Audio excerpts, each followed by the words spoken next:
Ohayo gozaimasu mga kanihon. Ngayong araw ay papasok na tayo sa trabaho. So, syempre pasok ay isusot na natin yung ating panangga sa lamig dahil pa-winter na dito sa Japan mga kanihon at isa pa lamigin tayo. So, kailangan talaga natin magsuot ng kung ano-ano para malabanan ng konti yung lamig, 'di ba? So, ayun, balot na balot tayo for this video mga kanihon. 9:00 yung pasok natin sa trabaho pero kailangan 7:00 ay nakaalis na tayo dito sa dorm dahil maglalakad pa tayo ng sobrang layo mga kanihon. 30 minutes yung lakad. So, depende din sa lakad mga kanihon 'no.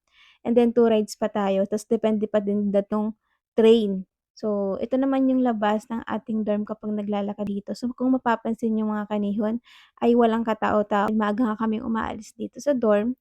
So, ito talaga yung makikita mo dito, ayan, walang katao-tao.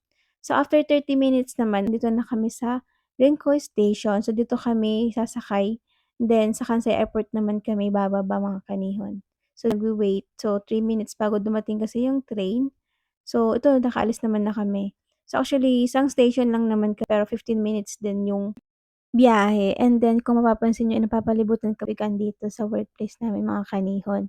Then after 15 minutes naman ng biyahe ay pababa na kami dahil sasakay kami sa bus doon sa aming Kaisha mga kanihon. And then finally nandito na kami sa bus. So 15 minutes yung biyahe namin dito and then mararating na namin yung workplace namin. So syempre hindi ko na binabidyohan mga kanihon. So ito na ibibidyo ko yung aming pag-uwi. And then after naman nun ay andito na kami sa nandito na kami station. So, bumili na kami ng aming ticket bago sumakay. And then ayan, andito na kami at naghihintay na kami ng train. And then sa wakas ay nakasakay na kami, ayan. Napakabilis mga kanina. Tapos nandito na din kami. So, nandito na kami sa Ranque Station. Actually, dito kami bumaba. And then yun, nagmamadali kasi kami umuwi mga kanihon dahil tan namin yung 100 yen dito. Ayan, so may bibilhin din kasi yung kasama ko. So, dito lang yan sa Ranque Station. Ayan, so mapapansin niyo lang namin 'tong malaking Ferris wheel na 'to, yung parang diyan sa Pilipinas yung sa MOA. So ayun na nga guys, ay pumasok na kami dito sa 100 yen. Madami kasi mga mabibili dito mga kanihon and then mura 100 lang siya. And then yun, tinignan na namin yung mga puwede naming bilhin. So ito yung loob ng store mga kanihon. So yun, nagtingin din ng mga socks sa lamig dahil malamig nga dito sa Japan mga kanihon. Tapos sinunod ko 'tong coin first ko. Nakitaan kasi ako dito kasi wala dahil ang dami ko ng mga barya mga kanihon. Tapos sinunod ko naman 'tong ayan yung salamin dahil wala akong salamin dito sa kwarto ko.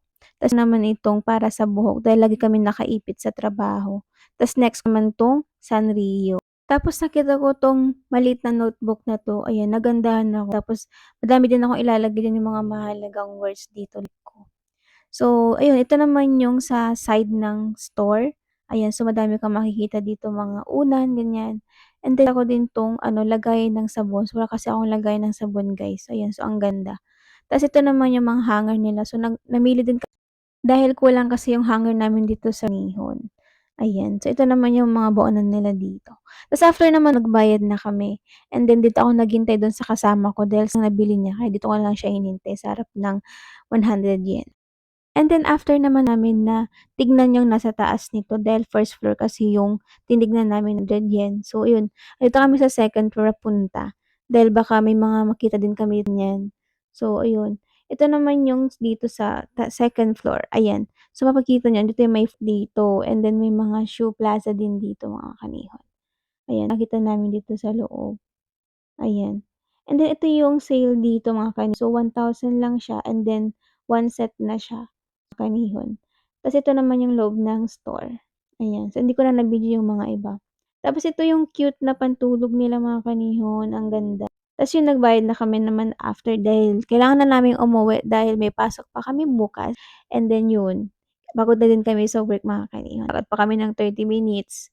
So yun, so worth it naman mga kanihon dahil marami kaming nabili ngayon. So see you on my next vlog mga kanihon. Marami pa akong mga sana napatapos niyo. Bye-bye.